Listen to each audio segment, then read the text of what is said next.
You're watching Daily News Podcast on Mangalore today, your guide through the complexities of today's news landscape. From local achievements to challenges we face, we're here to bring you the full picture. In tragic news from Puttur today, a fatal accident took place on the Mangaluru National Highway near Kavu, involving a KSRTC bus and a bullet motorcycle. The rider of the bike, identified as Ashraf from Badamul near Puttur in Varkadi village, Kasaragod district, lost his life on the spot. Sampia Police and Puttur Rural Police have visited the scene and initiated an investigation into the incident. Our thoughts are with the family and friends of the deceased during this difficult time. In latest news from Mangaluru, a doctor from a private hospital is in hot water over an alleged anti-national post on social media. The case has sparked outrage, especially among right-wing groups. The police commissioner has confirmed that a case has been registered under relevant sections of the Bharatiya Nyaya Sanhita. The doctor has been served a notice, her mobile phone has been confiscated, and she has been suspended from duty by the hospital management. The controversy arose amid heightened tensions between India and Pakistan post the Pahalgam attack. An FIR was filed at the Pandeshwar police station after a complaint from the hospital's HR representative. Stay tuned as police investigations into this incident unfold. 15 individuals have been apprehended by the police in connection with a fatal attack on an unidentified man in the vicinity of Kudupu on April 27th. City Police Commissioner Anupam Agarwal disclosed the identities of the suspects, including Sachin T., Devadas, Manjunath, Saideep, Nitesh Kumar alias Santosh Dikshit Kumar, Sandeep, Vivian Alvarez, Sridhara, Rahul, Pradeep Kumar, Manish Shetty, Danush, Dikshit, and Kishore Kumar, all residents of Kudupu. The tragic event occurred during a cricket match, where an altercation led to a violent assault, resulting in the victim's demise, despite intervention attempts. The incident was reported by Deepak Kumar of Kulshekar, and the post-mortem examination indicated that the man succumbed to multiple injuries and internal bleeding. Further inquiries have revealed the involvement of more than 25 individuals in this case. In a tragic incident near Perlampady, a wild elephant attacked and killed a woman while she was tapping rubber in the Kaniyaru area. The sudden charge by the lone elephant led to the woman's untimely demise on the spot. Local sources have verified that the elephant responsible for the attack was a solitary animal. In a tragic incident, Dilip N.R., a businessman from Karkala and former president of the Karkala TMC Standing Committee, has taken his own life near the state highway on the Nitya-Dupa-Dakate road. The resident of Tellar Road reportedly suffered from a kidney ailment and faced losses in his business, leading to mental health struggles. Before the incident, he sent a goodbye message to friends on WhatsApp. His car was later found at Dupadakat, where he had consumed poison and shot himself. Karkala Rural Police are currently investigating the case. In a sad incident on Tuesday morning, Cochin Bakery in Pandeshwar, Mangaluru, faced significant losses due to a fire outbreak. Preliminary reports suggest that a short circuit triggered the blaze, resulting in more than Rs 5 lakhs worth of goods being destroyed. Fortunately, fire tender vehicles promptly responded to the emergency and successfully extinguished the flames, averting further damage. In a recent meeting held at Rajatadri in Manipal, Udupi Chikamagaluru MP Kota Shrinivas Poojary emphasized the importance of employing local candidates in industries in Udupi district. According to Poojary, Group A, B, and C posts should be filled on a merit basis, with at least 65% of the positions reserved for local candidates as per the Sarojini Mahishi report. He also mentioned that all Group D posts should be exclusively filled by locals. The Deputy Commissioner, K. Vidyakumari, expressed concerns about youth migrating for jobs and emphasized the need for industries to give preference to candidates who know Kannada. She also stressed on displaying firm names in Kannada prominently and providing information in Kannada on product packages. Moreover, she urged the public to report if they find Bangladeshi citizens working in any industry in the district. The meeting was attended by officials including Joint Director of Industries Nagaraj V. Nayak and District Small Industries Association President Harish Kundar. In Mangaluru, 230 high-tech traffic surveillance cameras have been installed to crack down on traffic violations like signal jumping, driving without helmet, and overspeeding on major roads in the city. Operated by the city police, These cameras will capture violations and send images and videos to the Command Control Center for verification. E-chalans will then be issued to the vehicle owners. These cameras are part of the Intelligent Traffic Management System project under Mangaluru Smart City Mission. Home Minister G. Parameshwara is expected to inaugurate the operation soon. The cameras, including ANPR, evidence, and bullet cameras, will enhance traffic monitoring and enforcement. Violators will receive SMS notifications with a 15-day window to contest the violation or pay fines through UPI apps. This initiative aims to improve road safety and traffic management in Mangaluru. In a tragic incident in Srirangapatna Taluk, Mandya district, a car with 3 occupants was found submerged in the Visvesvaraya Canal near the north bank of the Krishnarajasagar Dam. The deceased have been identified as Kumaraswamy, 38, from Hebalu village, KR Nagar Taluk, Mysuru district, along with his children Advaith, 8, and Askatha, 3. They had been missing since April 16th, prompting a search inquiry. The car and bodies were discovered after the water level in the canal receded. Investigators are working to determine how the car ended up in the canal. Police have registered a case at the KRS police station. Our thoughts are with the bereaved family during this difficult time. In the aftermath of the tragic Pahalgam terrorist attack in Kashmir, multiple counterterrorism operations are now in progress. Indian Army and Jammu and Kashmir police units are conducting joint efforts, with a major operation unfolding in the Yarwan forest area of Shopian district today. Security measures have been escalated in South Kashmir, especially in Shopian and Pulwama, where searches and combing operations are intensifying.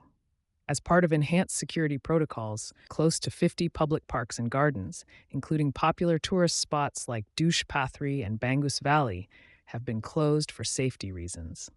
This decision follows the recent attack at Baisaran Meadows near Pahalgam, where 26 people lost their lives.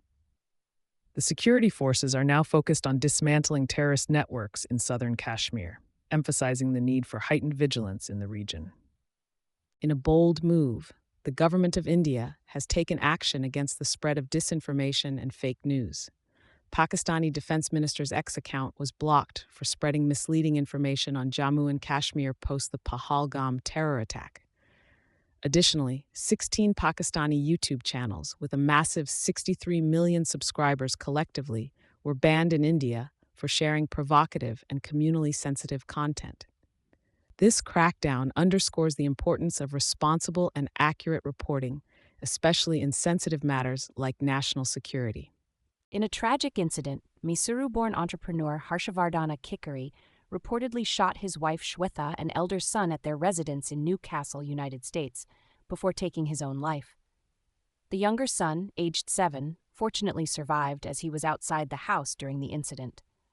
Harsha, son of renowned linguist Kikari Narayanan, hailed from Kikari in Mandya district. An engineering graduate from SJCE Mysuru, Harshavardhana founded robotics technology companies HoloWorld and HoloSuit. He, along with his wife Shweta, had propelled HoloWorld to success with former cricketer Yuvraj Singh as its brand ambassador. Harsha's vision of developing robots for border security earned him accolades, including the Sustainable Technology Company Award at a United Nations summit. The Mysuru community mourns the loss of this inspiring figure, known for his initiatives to empower students in the field of technology and entrepreneurship. In a significant development, Mallikarjun Kharge, the Congress president and the leader of the opposition in the Rajya Sabha, along with Rahul Gandhi, the leader of the opposition in the Lok Sabha, have written to Prime Minister Narendra Modi urging for a special parliament session to address the aftermath of the tragic Pahalgam terror attack. The brutal incident on April 22nd took the lives of 35 tourists and a Kashmiri individual, sparking outrage across the nation. The letters emphasized the importance of unity and solidarity in the face of such heinous acts of terrorism. The opposition leaders stressed the need for a collective response and resolve to combat such threats to national security. The government has received full support from the opposition in taking necessary actions. The Prime Minister has vowed to bring those responsible for the attack to justice and has taken firm measures like suspending the Indus Waters Treaty and visa services to Pakistani nationals. Tensions between India and Pakistan have escalated, with Islamabad threatening to suspend key agreements. The nation stands united in the fight against terror, with a strong determination to safeguard its sovereignty and citizens.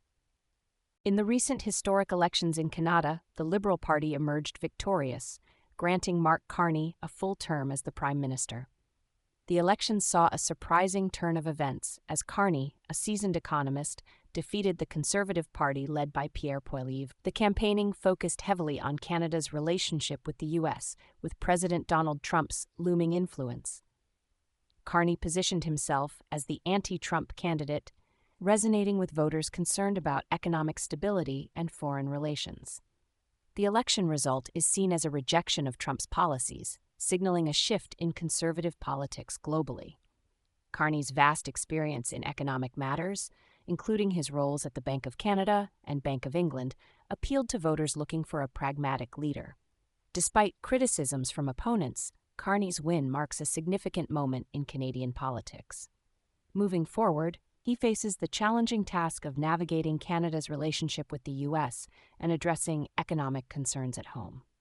In today's News Bite, a heartbreaking story unfolds as a disabled Pakistani teenager named Ayan was sent back from India without completing his critical treatment following the Pahalgam incident. Ayan, who was paralyzed from the lower body after being shot by police, had gone to India with hopes of better medical care but was unexpectedly asked to return to Pakistan along with his family. Despite having a valid visa, Ayan's Indian mother and aunt were not allowed to accompany them back to Karachi due to their Indian passports. This situation is not unique, as several Pakistani families faced similar directives after the Pahalgam attack.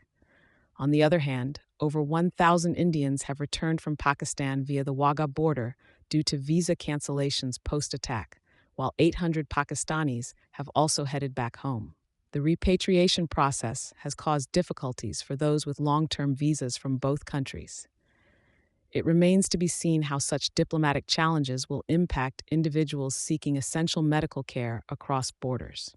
In exciting cricket news from Mangalore, the young cricket sensation Vaibhav Suryavanshi from the local team blew everyone away with his phenomenal batting skills. At just 14 years old, Suryavanshi made history by becoming the fastest Indian centurion in IPL history, reaching a century in just 35 balls during a match against Gujarat Titans. He also set a world record by becoming the youngest player ever to score a century in T20 cricket. The talented left-handed batsman showcased his power by hitting towering sixes and boundaries all over the ground. His remarkable innings of 101 off 38 balls left fans and experts in awe. On the other side, Shubman Gill led the Gujarat Titans with a classy knock of 84 runs, guiding his team to a strong total of 209. Jos Buttler's explosive batting further boosted the Titans' score, showcasing his skill with multiple sixes and boundaries.